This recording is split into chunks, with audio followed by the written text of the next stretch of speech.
నమస్కారం. నిన్న ఐజీ గారు DIG and Rajahmundry SP east Godavari SP press meet చూశాను. చూసిన తర్వాత కొండను తవ్వి ఎలకని పడదాం అనుకున్నారు, కానీ పట్టలేదేమో అనిపించింది. అసలు వాళ్ళు ప్రెస్ మీట్లో ఇన్వెస్టిగేషన్ చేశామని చెప్పి కొత్త విషయాలు ఏమన్నా రిలీజ్ చేశారంటే కొత్త విషయాలు రిలీజ్ చేయలేదు. అన్నీ సర్క్యులేట్ అయిన వీడియోలే మళ్ళీ కొత్తగా చూపించారు. అదే వీడియోలు ఇదే పోలీసు ప్రెస్కి ఇచ్చి మా ఎక్స్క్లూజివ్లీ దిస్ టీవీ అని వాళ్ళు వేసుకున్న తర్వాత మళ్ళీ అయ్యే వీడియోలు అన్నీ ఒక చోట చేర్చి ఇచ్చారు. కొత్తగా ఏంటంటే హైదరాబాద్ వీడియోలు వచ్చినాయి. ఏ వీడియోలో కూడా ఆయన ఫేస్ అన్నది ఎక్కడా క్లారిటీ అన్నది రాలేదు. 100% చెప్తున్నాను. నేను చాలా చూశాను. నిన్న ఎందుకు పెట్టలేదంటే నేను జర్నీలో ఉన్నాను ప్రెస్ మీట్ అయ్యే టైంకి. సరే, ఒక 24 గంటలు సంతోషపడినిద్దాం. పోలీస్ డిపార్ట్మెంట్ని చాలా బెదిరించేస్తున్నారు కదా, అందరూ బెదిరిపోయి వీళ్ళ గురించి అగెనిస్ట్గా వాళ్ళు ఇన్వెస్టిగేషన్కి ఎవరో సమాధానం చెప్పలేదు, మేము రైటు అనుకొని అన్న ఉద్దేశంతో నేను కూడా ఆగాను. ఎందుకంటే నేను అహ్మదాబాద్ వెళ్ళాను. అహ్మదాబాద్ నుంచి హైదరాబాద్లో 2 రోజులు ఉన్నాను. 2 రోజులు ఎక్కడెక్కడ తిరిగానో నా గూగుల్ చెక్ చేసుకుంటే, నా గూగుల్ లొకేషన్ చెక్ చేసుకుంటే పోలీసులు తెలుస్తుంది నేను హైదరాబాద్లో ఏమేమి చేశాను, ఎక్కడెక్కడికి వెళ్ళాను అన్నది తెలుస్తుంది. బట్ వన్ థింగ్ నేను అడుగుతూ ఉన్నాను, అసలు విజయవాడ కొవ్వూరు ప్రోగ్రాంని ఫిక్స్ చేసింది ఎవరు? అసలు యాక్చువల్ షెడ్యూల్లో ఈ డేట్స్లో ప్రవీణ్ మహారాష్ట్ర పూణే వెళ్ళాలి. అటువంటిది ఆ program as per the schedule ఇది సడన్గా ఫిక్స్ చేసి విజయవాడ నుంచి కొవ్వూరు నుంచి బలవంతంగా ఆయన్ని ఫోర్స్ చేసి ఎవరు రప్పించారు? ఇది నేను హైదరాబాద్లో తెలుసుకున్న విషయం. ప్రవీణ్ పగడాల ఆయన బండి మీద రావడానికి గల కారణం, బండి ఇక్కడికి పెట్టేద్దామన్న ఉద్దేశం కూడా ఉంది. బట్ ఆయన ఫ్రెండ్ ఒక ఆయన మోటార్ సైకిల్ బాగు చేయించుకుంటూ ఉంటుంటే, ఆయన కారు రాజమండ్రిలో ఉండిపోయింది. మోటార్ సైకిల్ బాగు చేయించుకుంటూ ఉంటుంటే వెళ్ళి, హలో మీరు ఇక్కడ ఉన్నారు అంకుల్ అని చెప్పి నా కారు వాడుకోండి అని కారు ఇచ్చేసి, నువ్వు ఎలాగ వెళ్తావు అంటే, వెళ్ళొద్దు బాబు అంత దూరం అంటే, లేదు బండి అక్కడ పెట్టేస్తాను. అంతకుముందు అదే ఆయనకి, నువ్వు మహారాష్ట్ర లాస్ట్ టైం మిస్ అయ్యారు కదా, మీరు ఎందుకు రాలేదు, రండి అని చెప్పినైనా సడన్గా ఎందుకు మార్చుకున్నావు బాబు అంటే, వాళ్ళు బలవంతం చేస్తున్నారు అంకుల్ అని చెప్పేసి ఈ సడన్గా ఈ మారిపోయింది. అసలు విజయవాడలో ఎవరు పిలిచారు, కొవ్వూరులో ఎవరు పిలిచారు? అసలు బండి మీద రావడానికి గల కారణం విజయవాడలో మీటింగు, కొవ్వూరులో మీటింగు. అది పోలీసులు ఎక్కడా కూడా డిస్క్లోజ్ చేయలేదు. అసలు విజయవాడ ఎవరు పిలిచారు, కొవ్వూరు ఎవరు పిలిచారు? మీటింగులకు వెళ్తున్నవాడు తాగేసి మీటింగులకు వెళ్తాడా? మీటింగులకి అని చెప్పి వెళ్తున్నవాడు తాగేసి వెళ్తాడా? పోనీ 2 బీర్లు 2 క్వార్టర్లు కొన్నది, అంతే కదా, 950 రూపాయలకు వచ్చేది. ఆఫులు రావు కదా, వస్తే లేకపోతే శాంపిల్ బాటిల్ బండి మీదే ఎక్కడో తాగేశాడు. అసలు మంచినీళ్ళు తాగకుండా హైదరాబాద్ నుంచి రాజమండ్రి వరకు ఎలా ప్రయాణం చేశాడు ఒక వ్యక్తి? ఇంత ఎండలో ఎక్కడ మంచినీళ్ళు బాటిల్ అన్న సబ్జెక్టు ఎక్కడ రాలేదు. మరి పోలీస్ ఇన్వెస్టిగేషన్లో మంచినీళ్ళు తాగకుండా అంత దూరం ప్రయాణం చేయగలడా అన్నది మరి వాళ్ళే చెప్పాలి. అనదర్ థింగ్ ఏంటంటే ఎక్కడ తాగినట్టు ప్రూవ్ లేదు.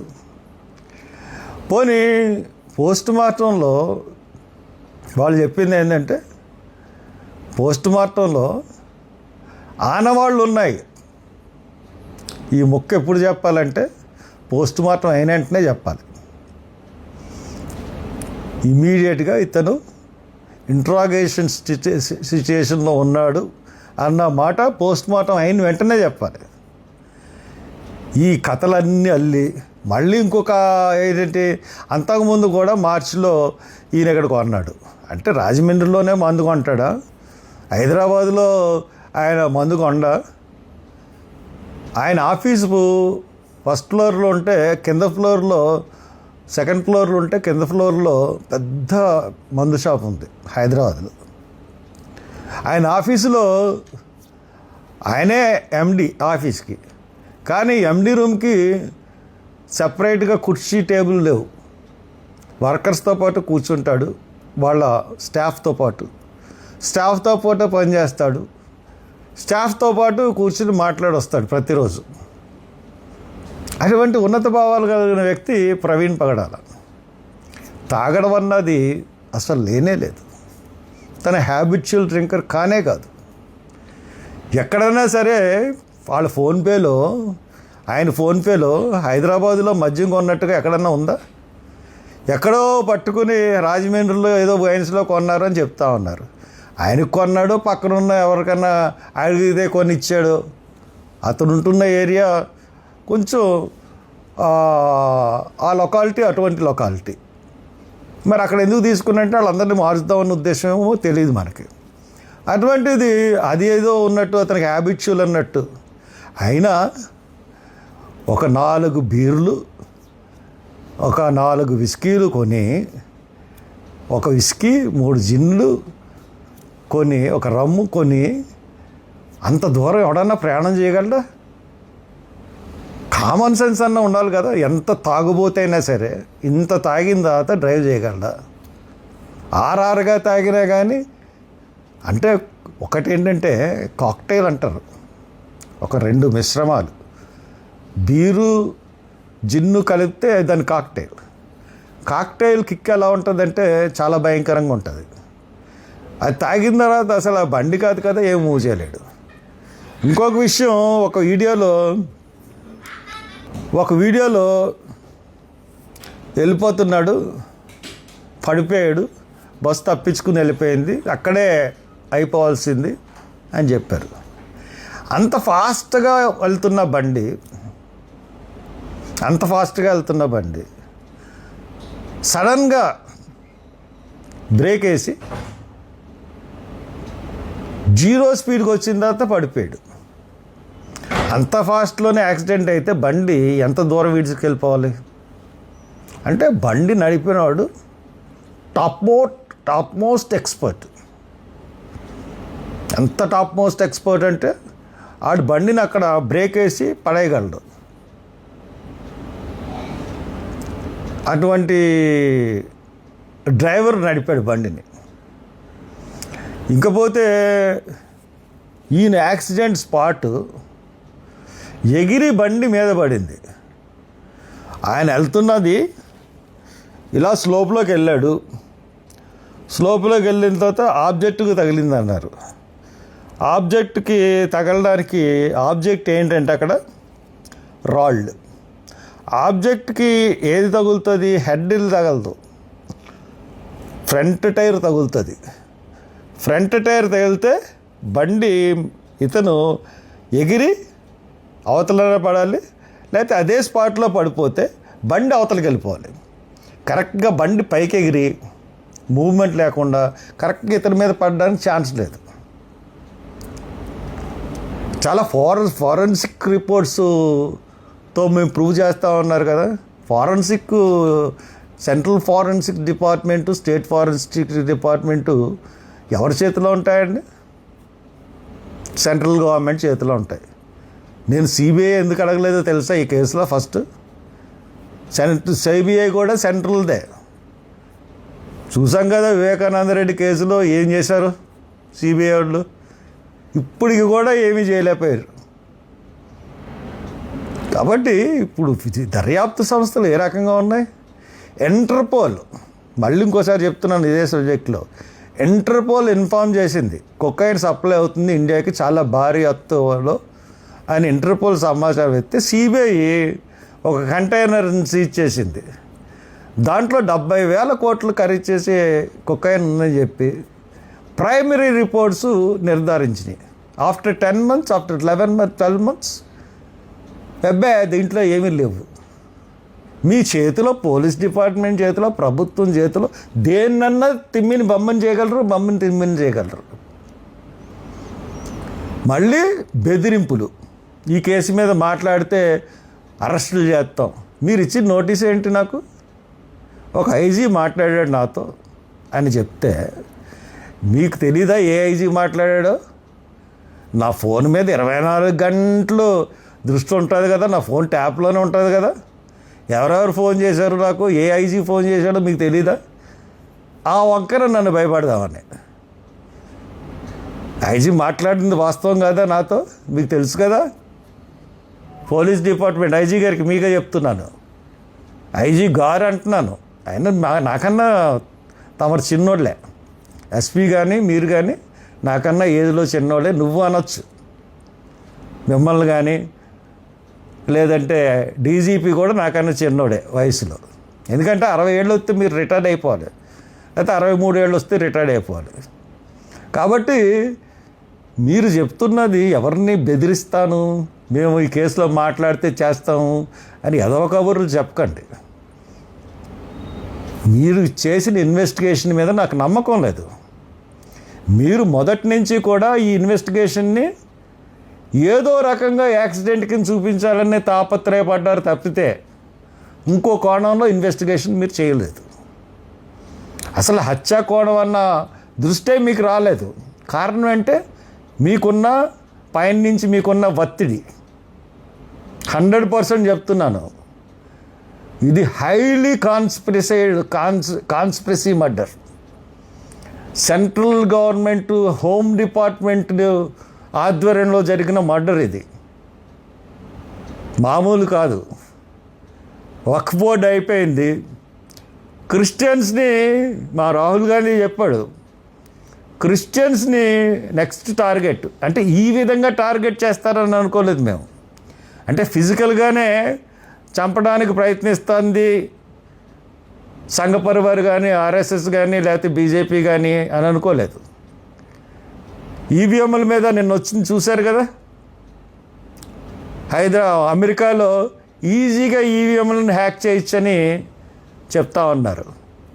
ఈ రకంగా పవర్లో పెట్టుకుని వ్యవస్థలన్నింటినీ మీ చేతిలో పెట్టుకుని మీరు ఆడిస్తున్న నాటకాలకి మేము కొమ్ము కాస్తామనుకున్నారా? I'm total against this investigation. డెఫినెట్గా నేను రీపోస్ట్ మార్టం చేయిస్తాను. మీకు ఆల్రెడీ నో అబ్జెక్షన్ సర్టిఫికేట్ పెట్టాను.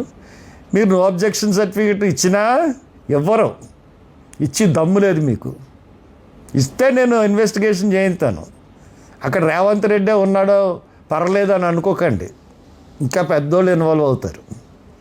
కాబట్టి మీరు ఇప్పటికైనా తాగేశాడు ఒక అనేసి ఆ అపవాదిని ఆయన మీద తొలగించండి. కొన్ని కుక్కలు వాగుతున్నాయి మీడియాల్లోనూ వాటిల్లోనూ. మొదటి రోజునే చెప్పేశామని. ఎందుకురా మీరు పదవుల గురించి ఎడుతారు? న్యాయంగా ఉండండి. సోటి సోదరుడు చనిపోయాడు. సోదరుడు చనిపోతే గవర్నమెంట్ని, ఇంత మంచి గవర్నమెంట్ లేదని పొగడడం ఏంటి? ఓరిని అమ్మ, పొగడతలకు కూడా హద్దులు ఉండాలి. ఒళ్ళు మర్చిపోయి పొగడేస్తే పార్టీలని ఎవరన్నా మీకు వచ్చేస్తుంది అనుకుంటున్నారా? వాడుకుంటున్నారు మిమ్మల్ని. అన్ని పార్టీ వాళ్ళకి చెప్తున్నాను, నేను అందరికీ చెప్తా ఉన్నాను. ఒక హత్యని యాక్సిడెంట్ కింద నిరూపించడానికి వ్యవస్థలన్నీ కష్టపడిపోయినాయి. కానీ ఇది నేను ఎట్టి పరిస్థితుల్లోనూ ఒప్పుకోను. నా దగ్గర ఆధారాలు అంటారు, నా దగ్గర ఆధారాలు ఎలాగుంటాయి? ఎవరు ఆధారాలు సమర్పించలేదు. ఆధారాలు సేకరించడం మీ పని, మా పని కాదు. మాకు అనుమానాలు వ్యక్తం చేయడం మా పని. మీరు సేకరించిన ఆధారాల్లో ఇగో ఇది ఉంది, ఇది తప్పు, ఇది రైట్ అని మాట్లాడతాం.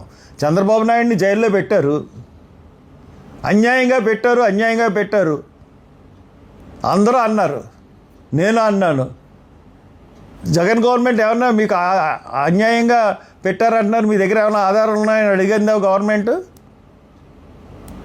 కాబట్టి ఇటువంటి సొల్లు మాటలు మాట్లాడకండి పోలీస్ డిపార్ట్మెంట్. ఖచ్చితంగా ఈ కేసు ఇన్వెస్టిగేషన్ అన్నది సరిగ్గా జరగలేదు. ఆ ఇంట్లో వాళ్ళు చాలా సాటిస్ఫై అయిపోయారు అంటున్నారు కదా. నాకు తెలుసు అయ్యారో లేదో, వాళ్ళు ఇంట్లో వాళ్ళు సాటిస్ఫై అయ్యారో లేదో నాకు తెలుసు.